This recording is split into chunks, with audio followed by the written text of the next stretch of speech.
টাইমের খনি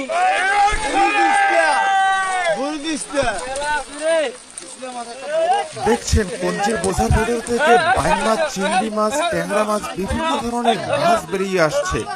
নদী থেকে বোঝাটি তোলার সাথে সাথেই এই মাছগুলি বেরিয়ে আসছে। বোঝার ভেতরে আরো বড় বড় সাইজের বাইন মাছ আছে, সেই মাছগুলি ধরা হবে কিছুক্ষণের মধ্যে। অবশ্যই দেখতে থাকুন শেষ পর্যন্ত কত বড় বড় সাইজের বাইন মাছ, ট্যাংরা মাছ, চিংড়ি মাছ পাওয়া যায় এই জায়গাটায়। বাইন মাছের খেলা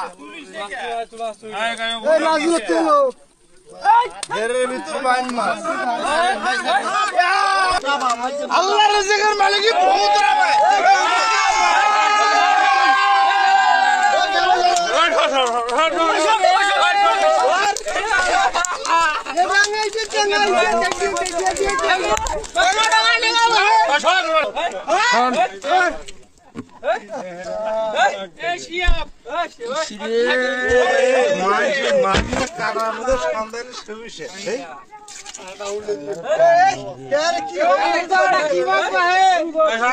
বাইন